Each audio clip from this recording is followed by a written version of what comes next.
The X-Zone radio and TV show is largely an opinion talk show. All opinions, comments, or statements of fact expressed by Rob McConnell's guests are strictly their own and are not to be construed as those of the X-Zone radio and TV show or in any manner endorsed by Rob McConnell, Relmar McConnell Media Company, Talkstar Radio Network, its affiliated stations, or employees.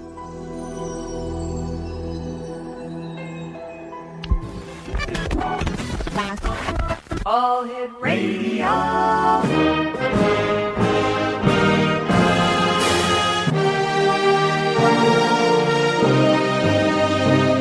Welcome to the X Zone, a place where fact is fiction and fiction is reality.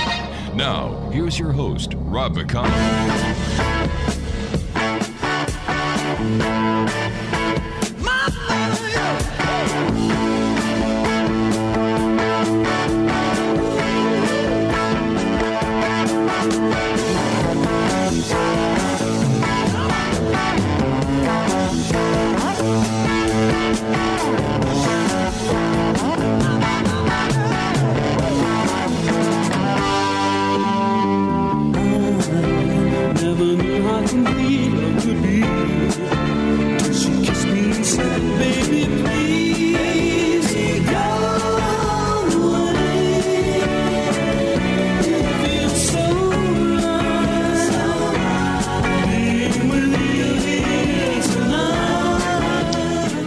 Welcome back, everyone. This is the X-Zone. My name is Rob McConnell. We're coming to you from our studios in Hamilton, Ontario, Canada. If you'd like to send an email, xzone at xzoneradiotv.com, on MSN Messenger, xzoneradiotv at hotmail.com, and our website, www.xzoneradiotv.com. Last week, I had the opportunity of speaking to Nigel Kerner. He is the author of Grey Aliens and The Harvesting of Soul, The Conspiracy to Genetically Tamper with Humanity. Now, this week joining me is Dr. Andrew Silverman. Now, Dr. Silverman gave a presentation in May of this year at a scientific workshop in Italy discussing his and Nigel Kerner's idea about the Shroud of Turin and how the image might have been formed. Now, Dr. Silverman's full paper will be published soon, with the proceeds going to the workshop. And he is a medical doctor who has been interested since childhood in the nature of what we are as human beings and what our potential is. He first became aware of the Shroud of Turin on seeing a life-size photographic print of it at Nigel Kerner's house about 30 years ago. He's always been fascinated to know how the image could have been formed, and when he spoke to Nigel Kerner about it many years ago, he explained his theory, and the light is still frozen on thought, and matter is frozen light. Very interesting concept. Joining me now from the United Kingdom is Dr. Andrew Silverman, and Dr. Silverman, welcome to the X-Zone, sir. Thank you very much. Very pleased to be here. Tell me... The Shroud of Turin is one of the most compelling pieces of textile this world has ever seen. What do you believe the Shroud of Turin is, sir? Well, I mean, I'll just quickly say a brief introduction about it for those listeners who aren't too familiar with it. It's a 14-foot long piece of cloth which is kept in Turin in Italy, which has on it the imprint of the body of a man, front and back. Now, the interesting thing about this image is that it's not in any way painted on. It's only a surface phenomenon on the surface fibers of the cloth only. And it's actually it's constituted by a change in the chemical structure of the fibers of the cloth, which the only way that scientifically we can account for how that could happen is that there could have been a short, intense burst of radiant energy onto the cloth that formed the image. Now, this image was discovered around the end of the 19th century when photography was first developed. It was discovered that the image is a perfect photographic negative. The man who was commissioned to take photos of the shroud nearly fainted when he saw the negative that he had taken, because the negative picture of the shroud is a positive, Yeah. which is unique. Has this ever happened to any other piece of cloth, textile throughout history? No, and the other thing that is unique to it is that it has something called distance-coded information, which no other photograph has. So that when this was discovered in the 1970s at the Jet Propulsion Laboratory in the States, that when you put a computer analysis done of the image, you find that it has comes out in perfect relief, three-dimensional relief, to show the contours of the face and the body of the man, front and back. Now, if you put an ordinary photograph in this machine, it just comes out loads of troughs and raised areas, but not at all corresponding to the actual three-dimensional relief imprint of the person who the photograph was taken of. And the reason for that is that photographs are generally taken with reflected light. But what we realized about the not us in particular, but all the scientists who Dr. Silverman, I'm going to have to cut in here, sir. We do have to take a commercial break. We'll be back in 2 minutes. X-Zone Nation, Dr. Silverman is our special guest. And we're going to continue talking about gray aliens as well as the Shroud of Turin as the X-Zone continues. Don't go away.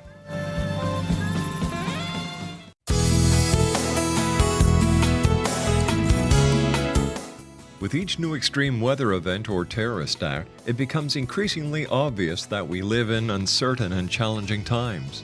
We all buy car insurance. Why not collapse and catastrophe insurance? Matthew Stein, an MIT-trained engineer and green builder, has written 2 outstanding books to help people prepare, plan for, and deal with everything from minor situations lasting a few days to full-on collapse. Matt's first book, When Technology Fails, is a manual for self-reliance, sustainable living, and surviving the long emergency. This massive book covers the gamut from first aid and emergency preparedness to alternative healing, renewable energy, primitive living skills, and 18th century technologies that could be critical to your comfort and survival in a long-lasting crisis. Matt's second book, When Disaster Strikes, is a comprehensive emergency preparedness handbook and survival guide. When Disaster Strikes is an essential item for every family's go bag. Both books are available at all usual sources. There's a wealth of totally free information posted at whentechfails.com, and author-signed copies may be purchased at mattstein.com. That's www.whentechfails.com and www.mattstein.com.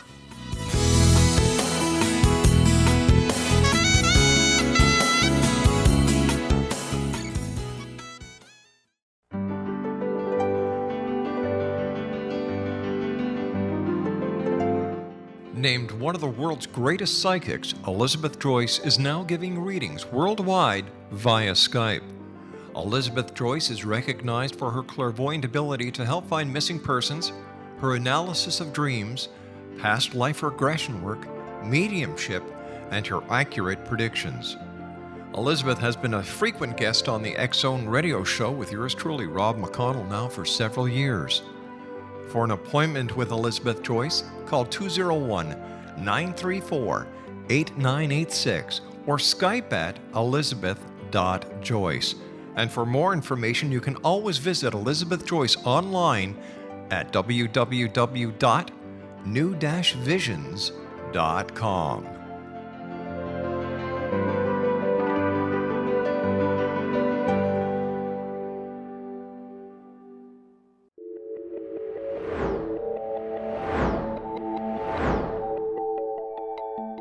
Do you have a dis-ease that you would like to alleviate through a natural means? Have you been contacted by angels, ghosts, or even extraterrestrials and want to validate these experiences? Or would you simply like to speak with someone who can help you find your life's purpose? I'm Dr. Joseph Mara, and I'm offering my services free of charge for first-time clients contacting me during the month of April. These free consultations include angel card readings, guided meditations, life coaching, and energy healing. If you have always wanted to explore these types of experiences but were skeptical or simply could not afford them, then take advantage of this free special offer. Contact me through my website, aguidinglight, spelled LITE.com, to schedule your consultation today. Until then, I offer you love, light, and laughter.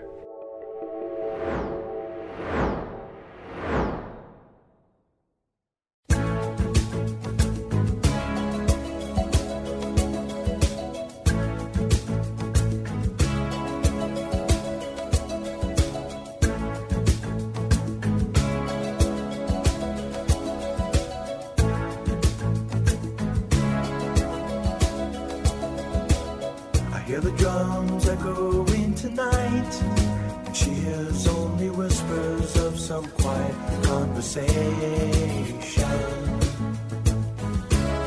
She's coming in 12:30 flight. The moonlit wings reflect the stars that guide me towards salvation. Dr. Andrew Silverman is our special guest. We're talking about not only the Shroud of Turin this hour, but we're also talking about Nigel Kerner's book, Grey Aliens and the Harvesting of Souls, the Conspiracy to Genetically Tamper with Humanity. And for more information on Nigel Kerner and Grey Aliens and the Harvesting of Souls, www.nigelkerner.com. Dr. Silverman, once again, welcome to the X Zone, sir. And I'm sorry we had to cut you off for the commercial break, but if you'd be kind enough to continue and let the listeners know about the Shroud of Turin, I'd appreciate it. Thank you. As I was saying, it's the unique thing about this imprint is that it has one of the many unique things is that it has three-dimensional distance-coded information on the image, and the only way that we could account for how that could have got there is if the intense burst of radiant energy that formed the image actually came from the body of the man that the shroud wrapped. Now, people might be wondering who was this, and I need to get two words out of the way, and that's at the start, and that's carbon dating, because many people are under the impression that it was shown in the 1988 collaborative study to have actually been from medieval times, but there's been some wonderful work that was done by a couple called Benford and Marino that actually found evidence that the part that was dated was a conglomerate of the original cloth put together with a patch that was sewn in later by the nuns. And lots of skeptical scientists originally were trying to rubbish that, but when they actually did the research into it, they actually ended up confirming their theory. And there's been a lot of call for more samples to be tested, but as things stand, the church has sort of impounded all the samples, and that's not going to be happening at the moment. But now, the question that I was talking about at Frascati is, okay, so we've got the idea that the image was formed by the short, intense burst of radiant energy, but why did that happen? How did that happen? How did a corpse shine brighter than the sun for a tiny fraction of a second to be able to cause this image to form?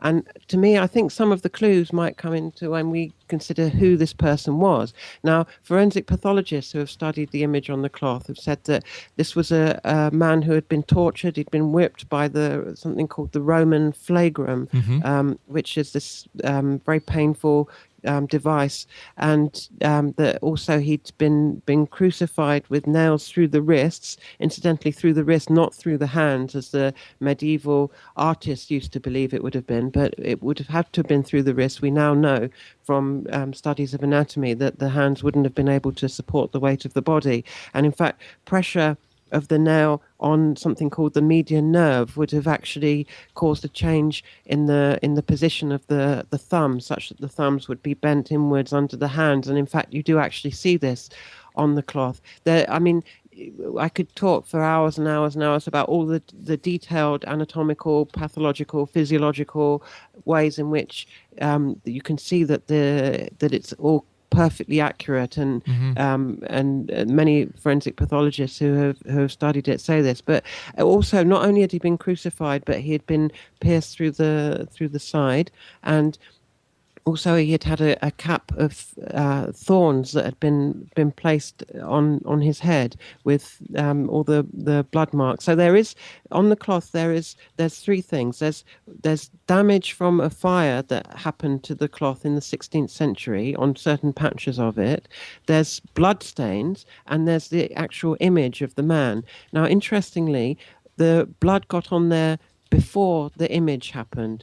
So the blood got on there when the body was wrapped in the cloth, we can deduce, and then at some point later, something happened whereby this radiation process happened, and then where there were bloodstains already, then the image didn't actually form underneath those. And just to stress again that the image is actually, it's not painted on, it's not a pigment, there's nothing added to the cloth, which if there had been, it would have seeped in. It's what's on there is the actual image itself is less than a hair's breadth thick, and only on the surface fibers, and is changes in the collagen.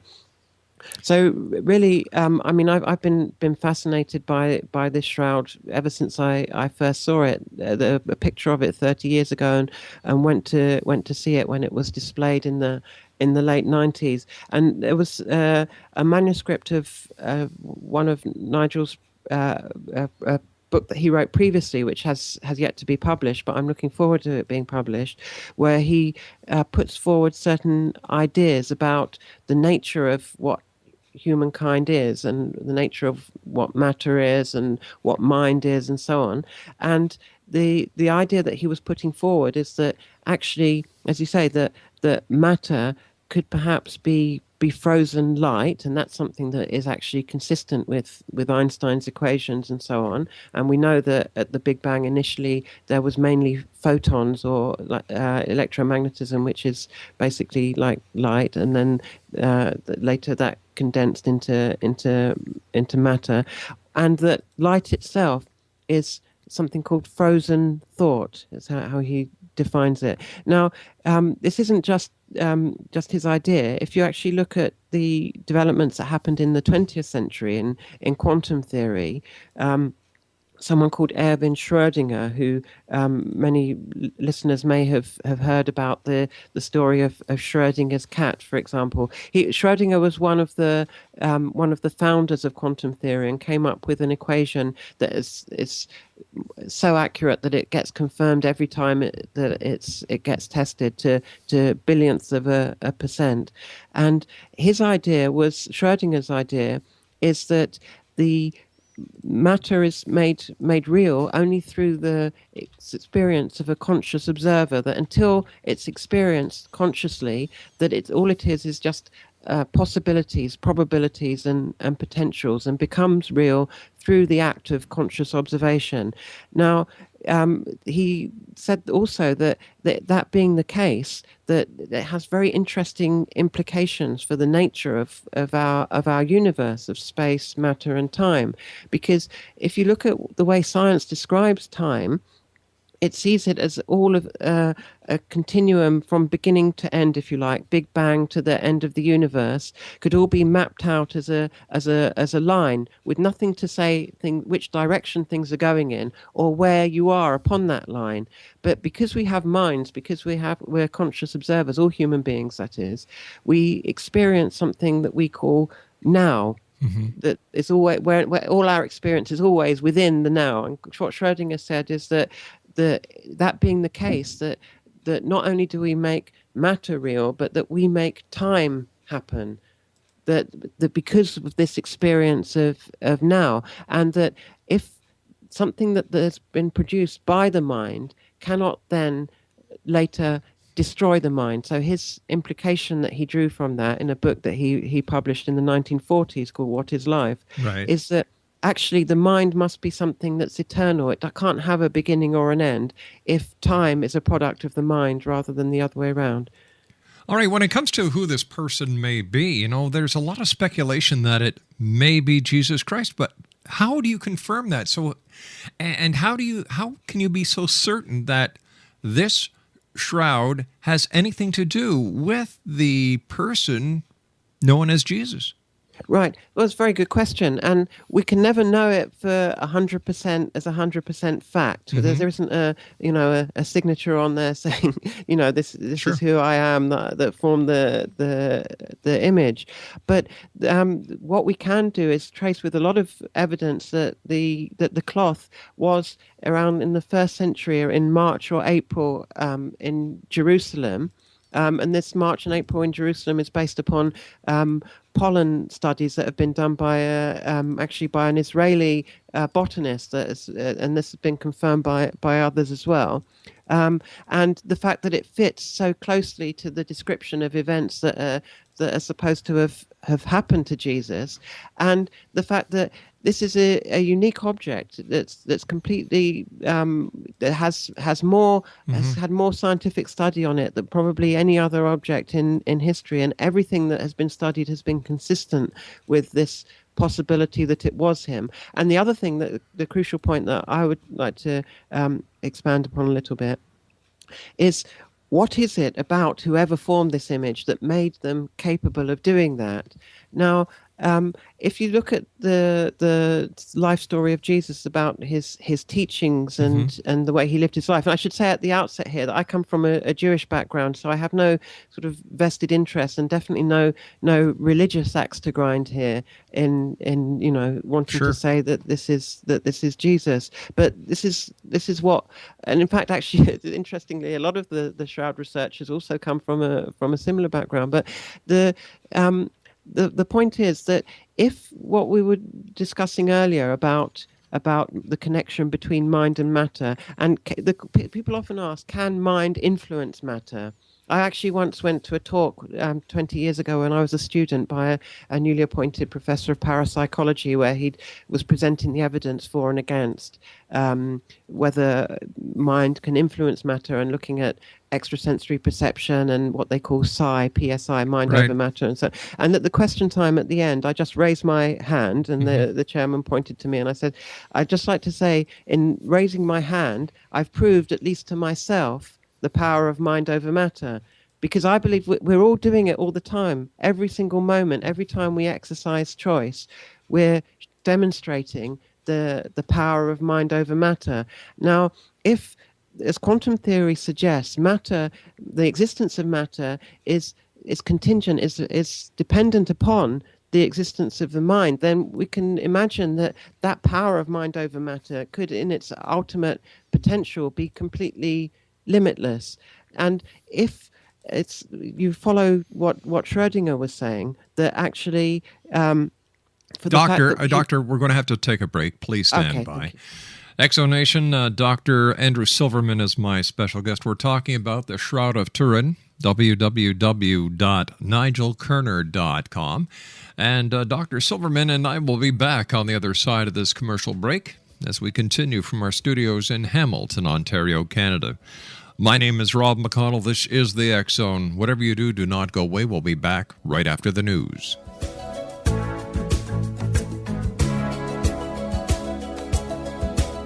I hear the drums echoing tonight, and she hears only whispers of some quiet conversation. Are you considering calling a psychic to read your situation? Then consider David Champion, a psychic medium for more than 20 years with thousands of readings under his belt. David Champion will make you feel comfortable. He has proven to be honest and accurate. He's a straight shooter.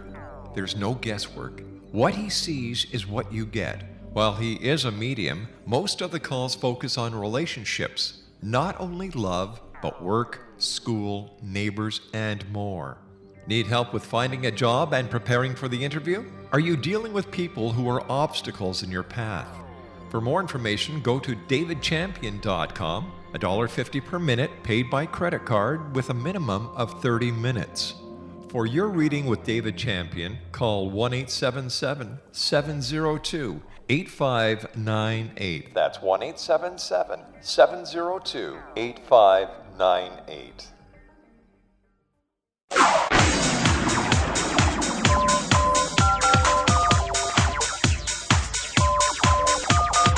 Now you can dial in to listen to the X Zone radio show from anywhere in the world with Rob McConnell 24/7, 365 by dialing 213-401-0080. That's 213-401-0080. If you have a mobile phone or landline, the X Zone radio show with Rob McConnell is now at your beck and call at 213-401-0080. That's 213-401-0080, 24/7, 365.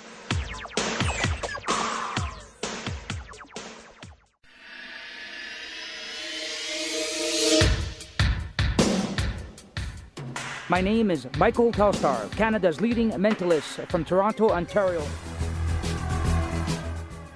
Hi, my name is Splenda, and you're listening to my dad, Rob McConnell, on the X-Zone.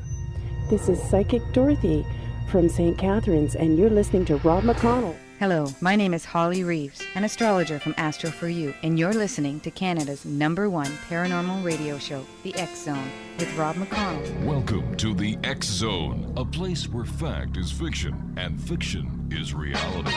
Now, here's your host, Rob McConnell.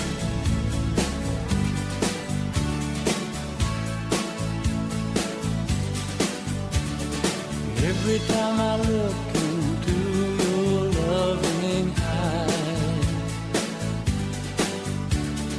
I see love that money just can't buy. Welcome back, Exo Nation. Last week we had Nigel Kerner on the show talking about gray aliens and the harvesting of souls, the conspiracy to genetically tamper with humanity. His website is www.nigelkerner.com. And our guest this hour, Dr. Andrew Silverman, is a friend and co-researcher with Nigel, and we're talking this hour about not only gray aliens, but the Shroud of Turin. It's always amazed me, Dr. Silverman, that people just take it for granted that this is actually Christ. You know, yes, there may be circumstantial evidence. Yes, it may fit in with the establishment of certain pollen that this cloth was in the same area where Christ had been crucified, but there still is no concrete evidence whatsoever, scientific or otherwise, that this shroud has the image of Jesus Christ on it. Well, as I was saying, what we can see is that the events that were portrayed that were unique to his particular story can be seen, shown forensically as what has happened actually on the shroud. But also, as I began to allude to earlier, whoever it was, whatever name we give to this person who did it, I believe that what it's demonstrating to us is something about all of humanity, that it's not specific to an individual. I just begun to say before the break about some advances that actually happened quite a long time ago in quantum theory, but are still just as valid now, I believe, as they were then, from one of the founders of quantum theory, Erwin Schrödinger, who suggested that, you know, that they say that that an electron or a photon, these little tiny particles of matter, that they only actually happen when they're observed, and that by a conscious observer, and that it follows from that all materiality, all matter is in some way dependent on the observer. And he took it further and said that actually time is also dependent on us. There's only time because we exist to experience something that we call now. And he deduced from that if time is a product of our consciousness, our sentience, then our consciousness doesn't need to begin or end in time. In fact, it couldn't do, because something that is produced by the mind can't destroy the mind. And also what you can deduce from that is that if the mind had no beginning, then, and we have plenty of evidence that the universe, the physical universe, did have a beginning, and that it came from a singularity, like a single point at the Big Bang of nothingness, no thingness, no matter at the start. Well, then it stands to reason that in the beginning we would all have been one. That now we have separate identities for our minds that we call individuals with our own personalities and so on. But actually, if you look at what makes a mind, there's two qualities that it has. One is to be aware, and the other one is to exercise free choice. And those fundamental paradigms are the same in all of us. All that's different is what we're aware of, what memories and experiences we have had and are having, and which choices we make. That's what differentiates us. Now, as Nigel points out in his book, the thing about the physical universe is that it's a one-way drift into separation, chaos, and disorder. And this is something that is borne out by scientific research. This is something that all physicists know. They call it the second law of thermodynamics, that everything that, for example, some things break apart, but if you break a glass on the ground, the bits aren't going to come together on their own and form back into a glass. It always only happens in one way. And if we existed as sentient beings right from the start, and if our consciousness is what makes reality real, then perhaps the whole physical universe is a result of sentient beings choosing to be separate, choosing to be less than they can be.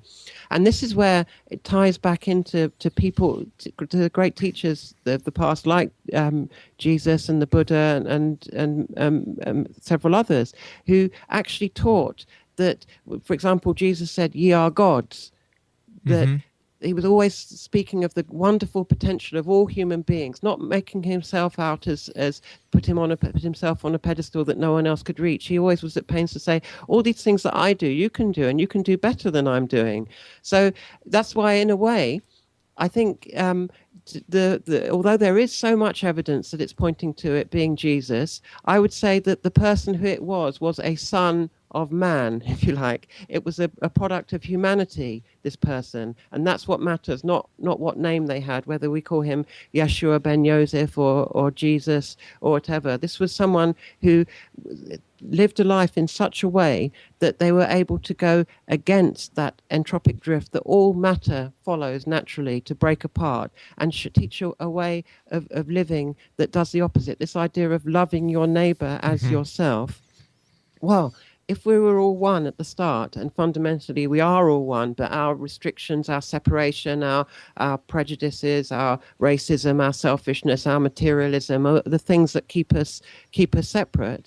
If we sort of cast aside those values and live in a way that the person on that cloth lived, then maybe it's not about being good or praiseworthy or any of that kind of thing, and it's nothing at all to do with religion. It's just simply about what a mathematician would call a vector, something that points in a certain direction. And living in that way points in the direction of union instead of separation, points in the way of, if force is the result of separation, like when you get a spring and you pull it apart, you create more tension in it, just as the universe, as it expands, becomes more enforced.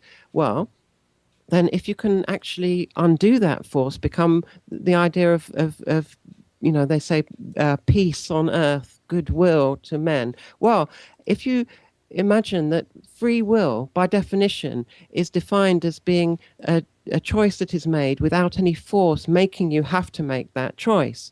So freedom prevails best in peace.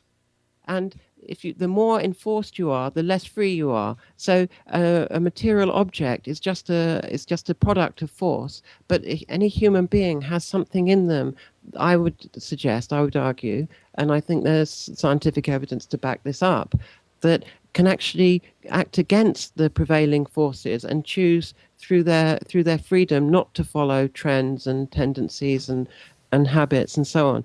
And so to me, the fact that there is a record that a person lived 2,000 years ago who taught in this way and is said to have lived a life like this, and there's also a cloth that bears his imprint. And now to get back to that, I would have to say that the crucial thing is that this was a corpse. Okay, so the corpse shone brighter than the sun for a tiny fraction of a second. Now, if matter and the whole of the universe is just the product of thought, of mind choosing separation, then if we do the opposite, if we choose to unite, then perhaps we can undo that force, that restriction of matter. Now, as one thing I pointed out in my talk is that if you look at E equals mc squared and you release all the energy in the matter of a human body, well, that would be several Hiroshima explosions worth, and the whole continent didn't just disappear off the face of the earth. So what happened to release the light from the body couldn't have been that kind of enforced process. But there's an interesting I pointed to something that Stephen Hawking wrote, that actually the whole universe comes from nothing, and that energy, the total amount of energy is conserved. So at the start there was no energy. Now, although we have all this force in the universe, the total of it still, he said, adds up to zero, because you have to subtract the effect of gravity. All right, let me ask you this, sir. This is very scientific, and it brings a lot of theories and a lot of hypotheses. But to the common person, what is the significance of this? Is it possible that this was just a one-shot in a lifetime deal, that the conditions were perfect for this flash to occur, and that it has nothing, absolutely nothing to do with this divine being that is alleged to have existed without any other evidence whatsoever? Well, there is plenty of evidence, such as historically that Jesus existed in the chronicles of the time, and even in the Jewish stories that were written at the time that he was there. But sir, they were stories. There's no evidence. There's no proof. No, any history book is story. It's called his story. That's how we define history. But we also know that a lot of history, the majority back then was not real. Well, I mean, I would say that the existence of the Turin Shroud is in many ways a great deal of evidence to point to the fact that he did exist, apart from the fact that Josephus and various other chroniclers of the time have actually said that he did exist. Sir, if the Shroud of Turin did in fact contain the image of one that people called Jesus, would this not, beyond a shadow of a doubt, confirm the validity of the claims that are held within the Bible? Well, I mean, it may provide evidence. In the end, you can't prove anything to anyone. Ultimately, it's people that make the decision whether they're going to accept something as being proven or not.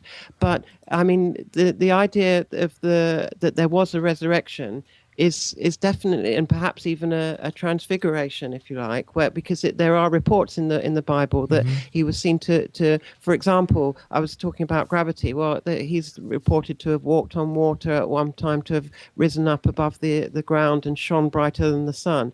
Well, as I was saying, if you reduce force, then it would stand to reason that gravity could also reduce. And this isn't only, actually, interestingly, this isn't only unique to him. There are other individuals, for example, why can't the events that Christ or these other divine humans are alleged to have happened, why can they not be replicated today?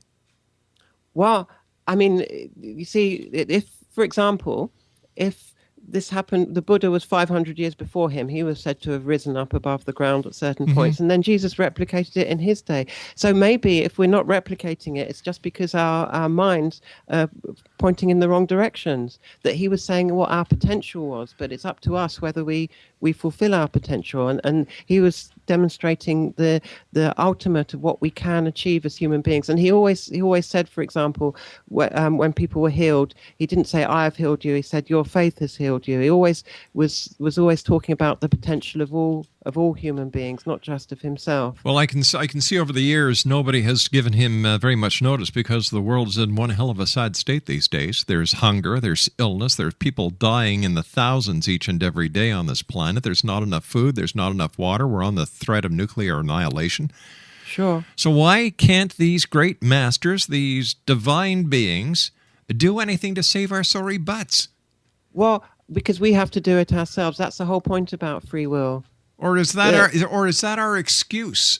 Is that our way of saying, you know what, they really don't exist, and we're going to give them this escape clause, so in case we're questioned, we'll say, well, you know what, it's not up to them, it's up to us. Yeah, I think people sort of, because we spend a lot of our lives when we start off as children being looked after and having a mummy and daddy, we sort of who are there to look after us. We have this idea that there's going to be a sort of paternalistic God in the sky who's going to do everything for us. But actually, I think if you look at it rationally, if God does exist, or if these beings were genuine and did actually teach a way that we could live, it's up to us whether we follow that or not. If they were to make us do it, then there would be no meaning to making us do it. We'd just be like no more than the objects that I'm describing as saying that they have no actual meaning in themselves or of themselves at all, because they're only products of force. Where we're unique is because we have freedom of choice. So since it's our freedom of choice that makes us unique. Now I would like to, if we have time, give one illustration of how this does connect to Nigel's book. All right, there's 1 minute left before I have to take my next break. So if you can do it in a minute. We could come back to that in the next segment then. All right, the final segment is 4 minutes and 50 seconds. My name is Rob McConnell. Our special guest this hour is Dr. Andrew Silverman. We're talking about the Shroud of Turin and how it relates to Nigel Kerner's book, Grey Aliens and the Harvesting of Souls, The Conspiracy to Genetically Tamper with Humanity. www.nigelkerner.com. That's NigelKerner.com. And once again, that's Grey Aliens and the Harvesting of Souls, The Conspiracy to Genetically Tamper with Humanity. 1-800-610-7035 is our worldwide toll-free number. Email xzone@xzoneradiotv.com. On MSN Messenger, xzoneradiotv@hotmail.com.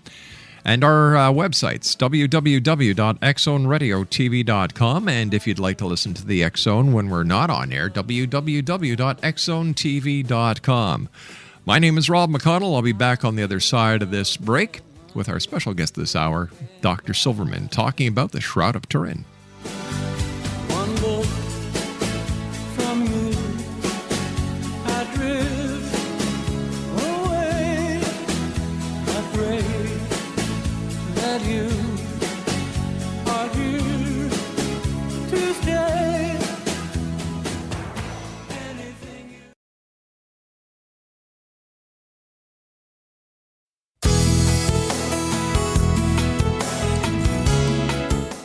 With each new extreme weather event or terrorist act, it becomes increasingly obvious that we live in uncertain and challenging times.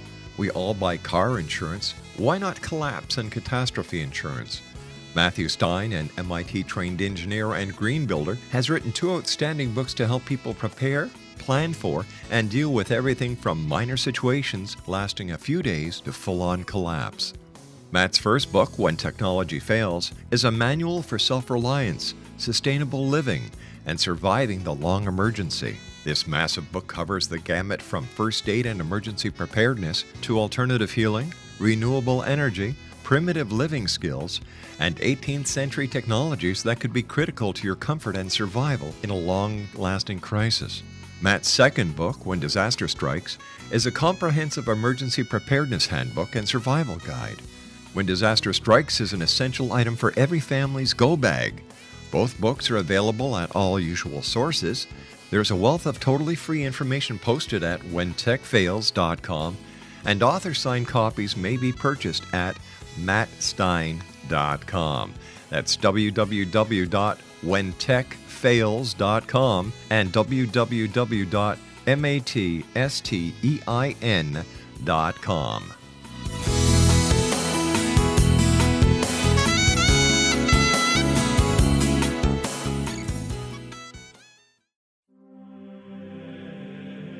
Rob McConnell here, presenting an overview for Nicholas Paul Jennings, author of a fascinating book, Amen. It presents facts revealed by Egyptologists, facts that enable us to understand why Amen is the beginning of creation of God. It provides recommendations for religious leaders of the major religions to unify their beliefs and teach the Word of God. Love one another. Amen informs people how mankind conceived God. It was the Egyptians that developed the concepts of a soul, a hereafter, and Son of God. And finally, after the worship of many gods, they conceived the belief in one universal God, the maker of all there is. For more information, visit www.futureofgodamen.com. That's www.futureofgodamen.com.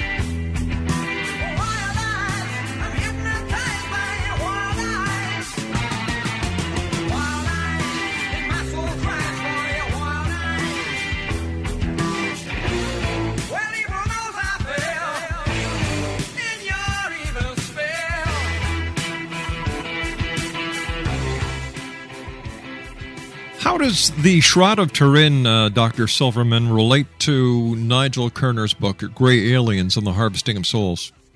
Right. Well, he talks about the two different types of being in that book. One is the natural being, if you like us, like sentient human beings, and the other one is something that's artificial, like a machine, that we're now ourselves, and even with our very young technology, producing robots that we send into space. If, as most scientists believe, there probably would be, whether or not they believe we've had direct contact with them on this planet, they believe that they would probably exist, aliens and other planets. And if they were far in advance of our civilization, they would have far more advanced robots. And that he points out in a logical dissertation how that could be dangerous to us. Now, I just wanted to give an illustration from the story of Yeshua, or if we call him Jesus in the Bible, that there's a story that he was actually taken up by a creature into a high point where he could see all the cities of the earth. This being that did this to him is described as Satan, which incidentally is a mythological creature that is supposed to have fallen from the sky. So he's taken to a high point where he could see all the cities of the earth. Now, anyone with Google Earth or with a globe can do a little experiment where they look at the globe, and if they turn it round so that they can see from far enough away the continents of Europe, Asia, Africa, the Americas, and Australasia all facing them, and then the Pacific will be on the other side. And then from space, and incidentally, the point at the center of all of that landmass wouldn't be far from Judea, which is where Jesus was when this happened to him. So if you go up high enough into the sky, you can actually see all the cities of the earth. So this is interesting in that it may actually point to the fact that it was, what is this creature that took him to this high point?